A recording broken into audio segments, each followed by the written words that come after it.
This was the footage of Lil Jeff everyone thought would be used to charge his shooter, Trap City Rob. Yet the man who shared details of the shooting was released less than 24 hours after his arrest. Now investigators believe they've uncovered something new. Recent court filings suggest a break in the case, and rumors are swirling that crucial footage may have just resurfaced. Could this be the evidence that finally changes everything we thought we knew about Lil Jeff's tragic end? Stay tuned, we're breaking it all down. The CPD footage.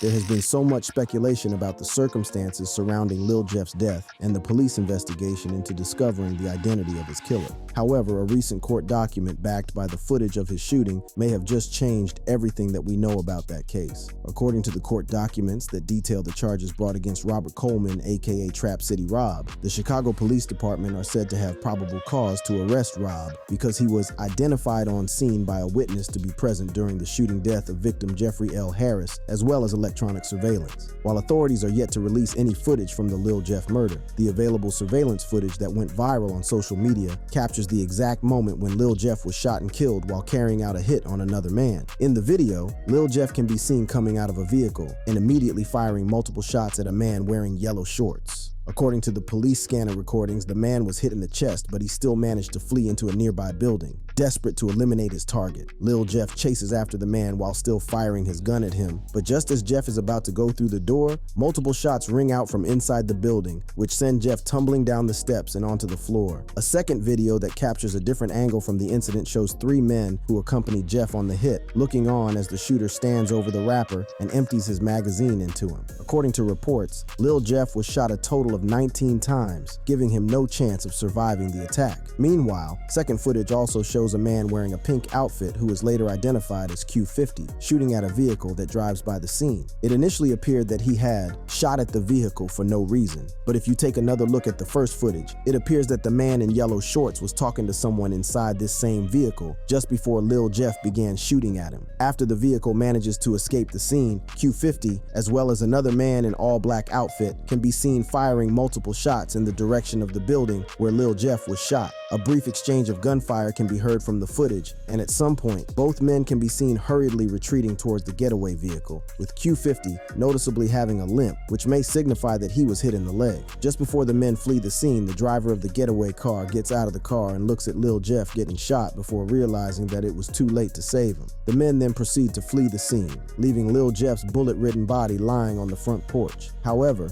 after circling around the area to make sure the coast was clear, Q50 and another man returned to carry Lil Jeff's body from the front porch of the building and take him to the hospital. A picture showing Q50 and the other man carrying Lil Jeff's lifeless body later surfaced online, confirming reports that Jeff had been killed. Meanwhile, Lil Jeff's shooter never appeared in any of the surveillance footage, but sources have claimed that the shooter was seen standing over Lil Jeff's body and firing into him at point-blank range. This would have put him within the view of any eyewitnesses, and this may explain why the court document states that an eyewitness placed Trap City Rob in the scene of the shooting. Days after the shooting, Reddit users would unveil Trap City Rob as Lil Jeff's killer after an old video of him sitting outside the house that Jeff was killed was uploaded on Reddit. In the video, Rob can be seen smoking weed out on the front porch of the building. Although Rob has never admitted to being the one who killed Lil Jeff, he confirmed fans' speculations about the building when he revealed during a June 2024 interview that the house where the shooting occurred was owned by his grandmother. During that same interview, Rob seemingly cleared any doubts about whether he was at the scene when Lil Jeff was killed by revealing that they were ambushed by 6 bloodhounds, including Lil Jeff, on that fateful day.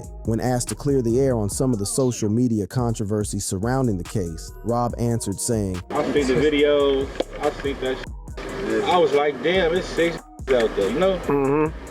It's crazy, bro. Rob's initial statement was referring to the social media frenzy that showed Lil Jeff getting killed and how fans quickly dubbed him into a hero for killing someone that had become a terror on the streets. Rob was even dubbed the Defensive Player of the Year by fans who praised him for stepping up in the nick of time to save his friend who was being hunted down by a known killer. More importantly, Rob's admission that they were ambushed by 6 ops puts him at the scene of crime and more or less seemed like him explaining that he acted in self-defense. However, despite all the evidence pointing to Rob as Jeff's killer, some fans have argued that he was not at the scene when it all went down in a desperate attempt to save from getting charged for the murder. The fact that the footage doesn't actually show the shooter has also pushed Trap City loyalists to maintain that there is no concrete evidence that ties Rob to the shooting. Although the court documents showed that Trap City Rob was charged with first-degree murder, the charges were later dropped due to a lack of evidence, and the police instead charged him with unlawful possession of a handgun. Despite the amended charges, some fans took to a Reddit thread to express their displeasure with the fact that he was still being charged after being forced to defend himself from an attack. While responding to the Reddit thread, one particular Reddit user said, "Oh Mal, so the Jeff situation is actual proof that having a gun around was necessary for your life to be safe, but it doesn't matter. The options are die or save yourself and sit in prison for significant years."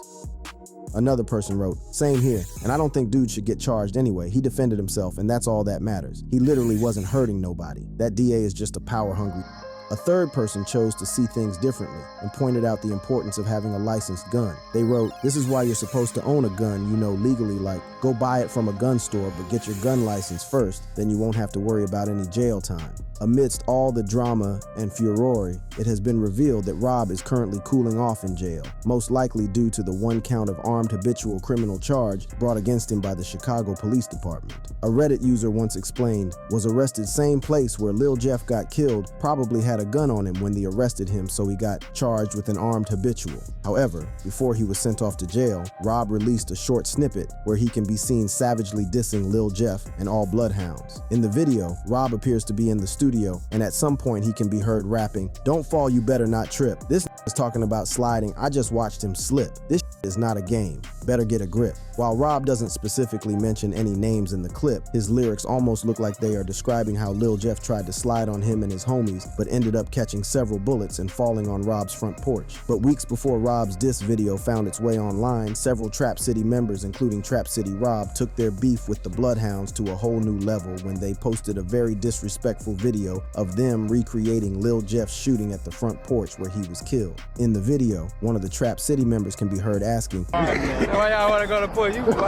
The group then proceed to walk a short distance before arriving at Rob's front porch, where a Trap City member recreates how Lil Jeff fell to the ground after being hit by multiple shots. Shortly after this video was shared by Trap City, Lil Jeff's dad, Jeffrey Harris, sent out a warning to Trap City, telling them that the beef was far from over. In a Facebook post, Harris wrote, "And to let it be known, y'all didn't get him. He came trying to get y'all, and what happened happened. But the saga continues. Clear the streets." Since making the threat, many lives have been lost on both sides, and from all indications, there seems to be no end to this conflict anytime soon. While the feud between Trap City and Drill City seems set to continue for the foreseeable future, things were not always this heated between the two gangs. So what exactly started off this war? Drill City v. Trap City.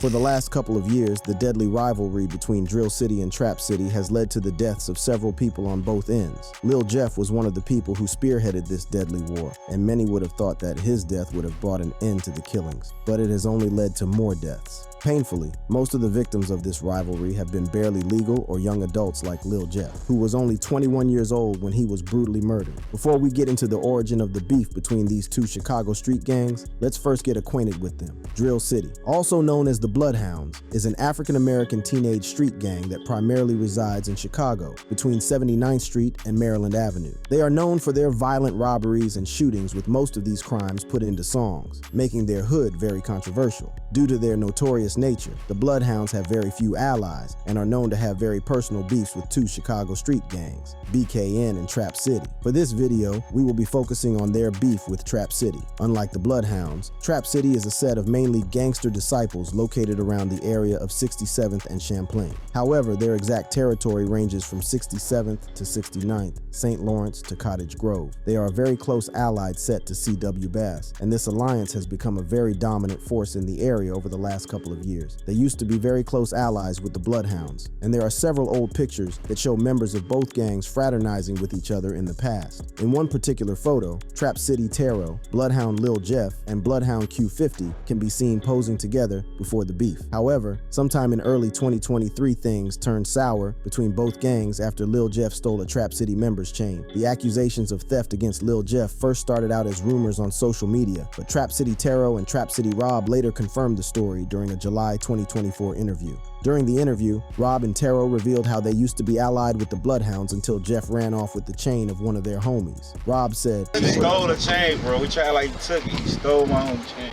the chain must have been worth a lot because it pissed off Trap City so badly that they responded by slaying Lil Jeff's cousin, Zier Nelson, aka Z-Money, on March 16, 2023. Nelson was 22 years old at the time and was reportedly shot so many times that the doctors had to stop counting the bullet wound at 29. Apart from being related to Lil Jeff, Nelson also had strong ties to several Bloodhound members, and the group took his murder as a direct attack on the collective. Nelson's death had an even more profound effect on Lil Jeff, sending him on a crazy thirst for revenge that culminated in the deaths of many people. But before Bloodhounds could get a chance to take their revenge on their rivals, Trap City launched another attack on Bloodhounds that left Q50 with a bullet wound. Luckily for Q50, the bullet didn't cause much harm to him, and he made a quick recovery. Not long after, Q50 and Lil Jeff jumped on Instagram to rap about the incident. In the video, Q50 starts by rapping, "Shot me in my leg, next month I shot his throat." Lil Jeff then says, "They shot my cousin but ain't kill him for some weeks straight we was spinning, but the only difference is when she got caught,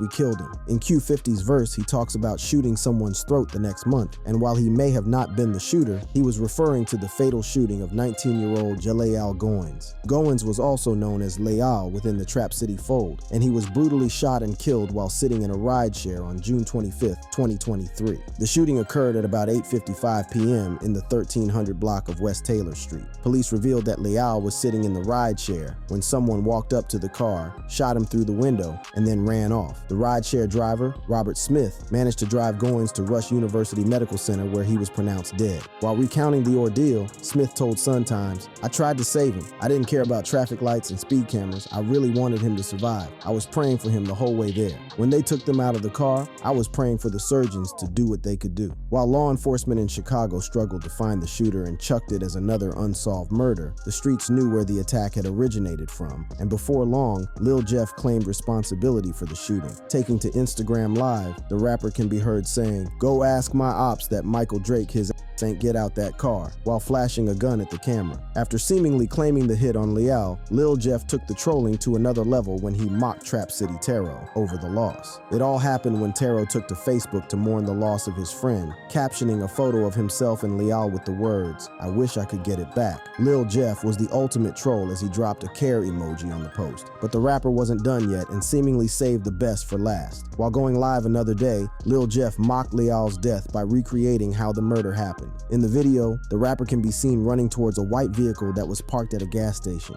When he comes up to the passenger's window of the car, he demonstrates like he is shooting through the car with his hands just like it happened when Leal was killed. About 2 months later, Lil Jeff and Q50 struck again when they allegedly tried to take out Trap City Glenn. The shooting happened on August 31st, 2024, and it saw Glenn catching 15 bullets, but somehow he survived the attack. Q50 later rapper about the incident, claiming that he shot Glenn 10 times while Jeff shot him 5 times. Things seemed to quiet down for a while, but Lil Jeff apparently still had his sights set on completing the hit on Glenn. More than 6 months after the first hit on Glenn was carried out, the group led by Lil Jeff traveled deep into Trap City territory and tried to kill Glenn a second time. According to sources, the man wearing the yellow shorts that Lil Jeff was running after was Glenn from the previous failed murder attempt. Unfortunately, the second murder attempt on Glenn went horribly wrong and led to Lil Jeff's life being cut short at his prime. But while Lil Jeff's beef with Trap City may have cost him his life, it was another beef with a different gang that earned him his killer reputation and catapulted him to fame. The double homicide that made Lil Jeff famous.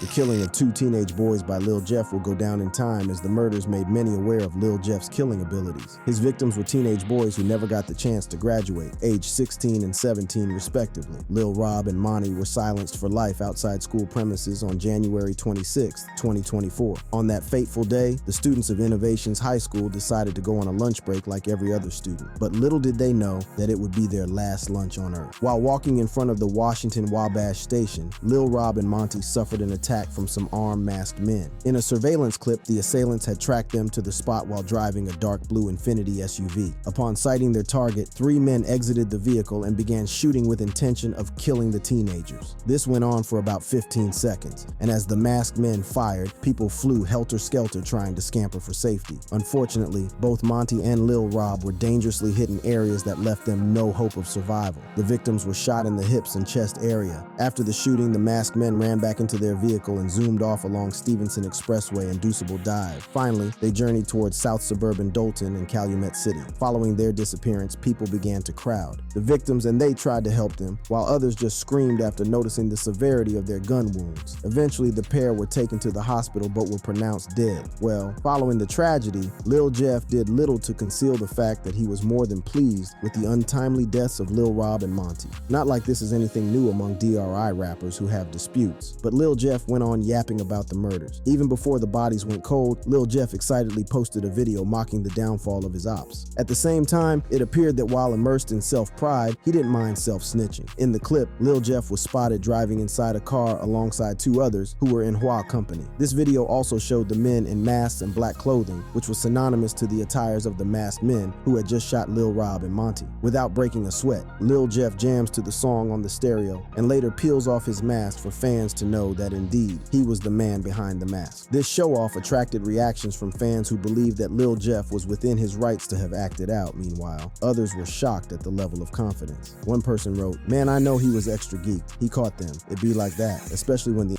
was trolling." Another quipped, "Factor they was gone, robbed him again." A third commenter added, "And then they jail this blatant didn't get it all done." As if Lil Jeff's show-off clip wasn't enough controversy, a few weeks later, the rapper hopped into the studio for a new release titled Ah, where he rapped about the whole thing. According to the lyrics, them did what they did and had to pay the consequence. You know that. Now he on the floor, looking like a just walked in lids for two hats, really stepping on blood. Know how it get. But the deal was that Lil Jeff had always maintained that Lil Rob and Monty were guilty of something. Right before their death, the rapper went on live to explain that the teenagers had planned to rob him during a hangout, and they succeeded. I never took a dollar from nothing. Said, "Let me take a picture, this, that, and that." I look up, the then ran down. We all the way at the top of the staircase. Lil Jeff alleged that they attacked him with 5 other guys and ran off before he could act. This was an allegation that was resounded after videos from Monty went viral on the internet. In the clip, the teenager alongside his friend taunted the Bloodhounds, especially Lil Jeff, while showing off a pair of wristwatches and a neck chain. They laughed at the pieces of jewelry being fake and pointed their guns at the camera. The teenagers then chimed in. Tell the ops, stop wearing that, stop wearing that fake ass. 50K. Tell the ops start wearing that fake ass.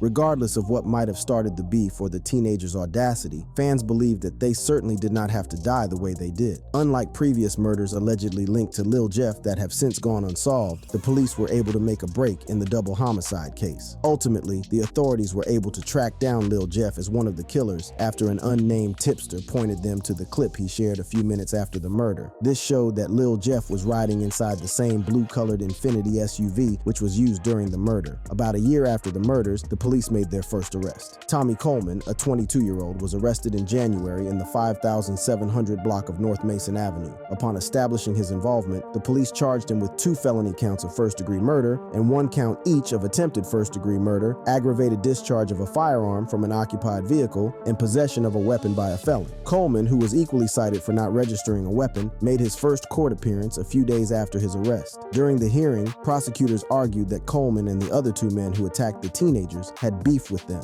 The prosecutors also added that one of the masked men who killed the teenage boys had died in June 2024. This deceased culprit, referred to as Lil Jeff, passed away in June 2024 while chasing and shooting at another man. Meanwhile, culprit number 3 was a student at Innovations High School in the Loop. His name is James Allison, a 20-year-old who was apprehended a few days after Coleman's arrest. Like Coleman, Allison was slapped with a series of charges, including 2 counts of first-degree murder and 1 count each of attempted murder, aggravated discharge of a firearm, and aggravated unlawful possession of a weapon. Lil Jeff might not have gotten any charges because the murders were unsolved before his untimely death, but he got more than what he bargained for, following the unexpected shooting from a member of Trap City during a hot pursuit. For more of such intriguing clips on what's trendy, feel free to click on the card showing on the screen.